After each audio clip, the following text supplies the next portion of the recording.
To a lot of people here in my hometown in Miami, the consequences of voting for Donald Trump are going to be a lesson in humility for a lot of y'all. I guarantee you. Over the Thanksgiving break, Papitron, the dear leader of Hialeah, announced that he is going to order the immigration authorities of this country, in particular USCIS, to review the green card eligibility of people from 19 countries. Now, he's doing this, according to his argument, right? Because of the really unfortunate events that happened in Washington, D.C. recently, where a member of the National Guard was unfortunately killed, allegedly by an Afghan immigrant, right? And he's using that one isolated incident as an excuse to keep persecuting and harassing the migrant community of this country, right? Now, on this list of 19 countries is Venezuela and Cuba, meaning that Trump is planning to order a large-scale review across the country of Cubans and Venezuelans that have green cards right now and at some point have to renew them, and Cubans and Venezuelans that are in the process of applying for one, right? He wants it to be really difficult for people from these 19 countries in particular, including those two, to get a green card and to keep it. Now, these are some of the largest communities here in South Florida and Miami, and the two groups of Latinos that overwhelmingly voted for him, supported him, and still, to this day, according to what I see every single day out in the streets here in Miami, continue to support him, right? Now, I know what many of you may be thinking, right? What is this guy talking about? Green card holders can't even vote, right? Well, that's true. But many of them, despite the fact that they're still, in between obtaining legal status, morally and scream and yell and support Trump, right? Of these both communities in particular, overwhelming support. And if we're talking about their family members, any of them that are U.S. citizens, 9 times out of 10, they voted for this guy. They still support him. They still go hard for him. And a lot of them, I've even heard them say from their own mouths, yeah, I have a family member, a loved one, a friend that was detained by ICE. And I hate that, it really sucks. It affects me. But if I had to vote for Donald Trump, I would still do so again. Mind you, Donald Trump has stripped humanitarian parole from Cubans and Venezuelans, has stripped TPS from Venezuelan migrants, has made it more difficult for people to apply for asylum and actually get asylum and be able to remain in this country legally. And now he's even wanting to mess with green card applications that make it so you're a permanent resident in the U.S. Bueno, but keep supporting him. He's the best, right? Papitron to the end. If you guys don't learn to be humble, to understand the mistakes that you made, it's only going to get worse from here on out. Because your communities are the ones that are suffering. Ironically, the communities that supported him the most. Let me know what you guys think in the comments. We have some pretty big news right now. According to Reuters, U.S. officials were pretty surprised when Donald Trump said that the Venezuelan airspace was just closed because there were no ongoing military operations to close Venezuela's airspace. And the United States president can't just say another country's airspace is closed unless they're having an operation to close the airspace. And U.S. officials told Reuters that just wasn't happening. So there was a lot of surprise within the military. And it also comes as the Wall Street Journal is now reporting that Donald Trump told Maduro that the United States may use force, essentially will go in and potentially start some type of war in Venezuela to potentially oust Maduro if he does not voluntarily step down. Now, ultimately, for a long time, this administration has said regime change is not on the table, but it looks more and more likely that that's actually what they want, to oust Maduro and then seize Venezuela or have access to the oil in Venezuela. So we'll see what happens next, but subscribe to support my work at the link in my bio on my Substack and follow along to stay updated on all the news you need to know about. I want to tell you exactly how most Venezuelans feel right now with everything that's going on between the U.S. government, Trump's policies against Maduro and the Venezuelan regime or government. I'm going to make this as simple as possible so that you guys understand it and there's no confusion. Number one, after 26 plus years of having this regime run over our country, basically destroy it, we want the regime taken out. We want to be free. And people are saying, well, why aren't Venezuelans doing something to get these people out? Imagine that the U.S. has right now the USS Gerald Ford, thousands of troops, planes, boats, all the different things, and they haven't been able to take them out.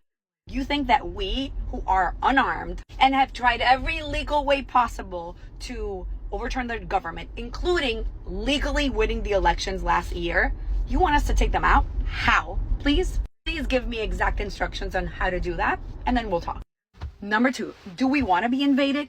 Of course we don't want to be invaded. We don't want there to be any type of war. But what you need to understand is that our country has already been invaded by Cuba, by Russia, by China. For decades, they have done everything with our resources, and they have indoctrinized a lot of our people as well, and basically have stolen everything. Like, they have completely destroyed our country. So we are already invaded right now. Do we want to be invaded by the US? No, we don't really want to be invaded. What we want is for somebody to help us take out the regime, period. Are we pro-Trump? Not necessarily. It's a dual relationship. Because obviously on one end, we finally feel like our voices are being heard. But on the other end, obviously, the immigration policies that Trump has against Venezuelans have been really tough as well. So there's a duality. We don't necessarily love Trump. We're definitely not against his policies of what's going on in the Caribbean right now. We trust Trump of, like, I don't know, being nice or trying to do this out of the kindness of his heart. I mean, listen, of course we're not idiots. We've been around the block for 26 years dealing with an authoritarian dictatorship, basically. So we're not dumb. But at this point, we're so desperate that we're going to take help from whoever wants to give it. And for the first time in 26 years, our regime, the people running our government, again, I quote because they're not legally, right? I just want to make that clear. They're scared for the very first time. There is a slight possibility that they might flee. And so, my friends, when you're dealing with a dictatorship who is torturing, disappearing people, destroying your country, you're going to be happy with people that are making them scared and the possibility of them fleeing the country. So that is my way of summarizing and simplifying what's going on without getting into like the emotions and heart of like whether we're left or right. It doesn't matter right now. This is the simplest explanation that I can give you with everything that's going on in Venezuela right now. Trump is making a mess out of the whole Venezuela situation, and it hasn't even started yet. Not only was the military surprised by his Truth Social post saying he was closing the airspace, which, by the way, we don't technically have the ability to do considering Venezuela is a sovereign nation. They were also unaware of any upcoming or ongoing military operations taking place in or around Venezuela, so that's great. Also, we're now learning that he talked to the leader of Venezuela, Nicolas Maduro, last week and basically said, if you leave now, we won't invade your country. That's the TLDR of it. And I'm sorry, regime change? When is the United States going to learn that regime change in another country is never a good idea, just in general? And I'm not saying Maduro is a good guy, because he is absolutely not. But whatever happened to America first? No more forever wars, no more the United States being the world police. Because that's pretty much what Trump ran on. And he's making a hot mess express out of this. And we haven't even started doing anything yet in Venezuela. So stay tuned for more updates. As a Venezuelan living in the US, the only thing that I can do is talk about the truth of what I experienced in my own country. Part of the reason why I ended up leaving and what is true, what is happening that most people don't even know. This isn't about being pro-Trump or anti-Trump or Republican or Democrat. It's not about that. It's about the reality of what we've been dealing with under a dictatorship, a regime that has been a narco-terrorist dictatorship, essentially, that has done so many horrible things. And listen, if I'm going to be honest with you, if I were an American citizen not knowing anything about what's happening in Venezuela, I would understand their nervousness that people feel under what's going on with Trump. However, as a Venezuelan citizen who does know what's happening, I feel like, please come and help, because this is out of our hands. A lot of people have asked me, but why haven't the Venezuelan people protested? Why aren't they in the streets trying to overthrow the government? The reality is that we've spent the last 26 years protesting in the streets and voting and doing everything that is in our hands to overthrow these people and gain control of the country again. But just to give you one small example, last year after the elections, which the opposition won and they had the ballots to prove that they won, in 24 hours, almost 3,000 people were put in prison, including people that defended those ballots and that made copies of those ballots to prove that they had won. These people, some of them, nobody knows even anything about where they are. Others are basically in torture centers in Venezuela, and they don't have rights to a lawyer or anybody. Like, they're just thrown in jail.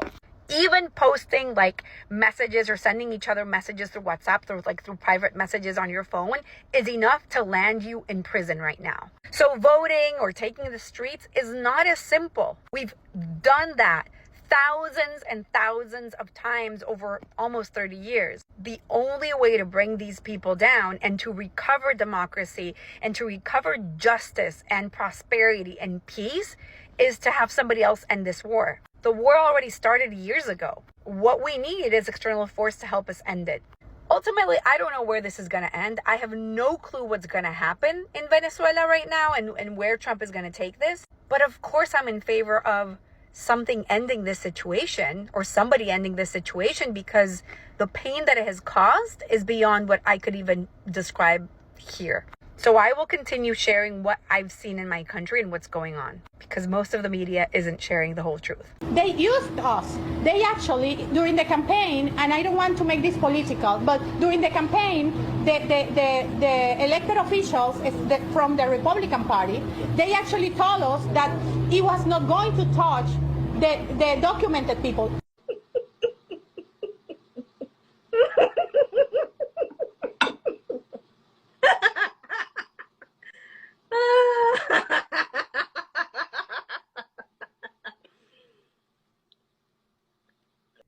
So the Trump administration just announced they're going to start attacking Venezuela by land under the charade of a drug problem being a major drug source.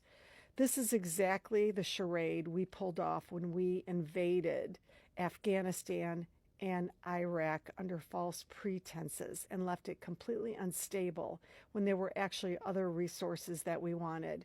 I cannot stress that this is exactly what's going on right now with your tax dollars and my tax dollars at a time when our economy is tanking. If this were about drugs, if this really were about the drug problem, we'd be attacking these countries first.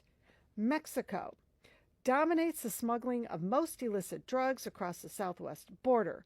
They are the primary source for fentanyl, meth, heroin, and a significant amount of cocaine to the U.S.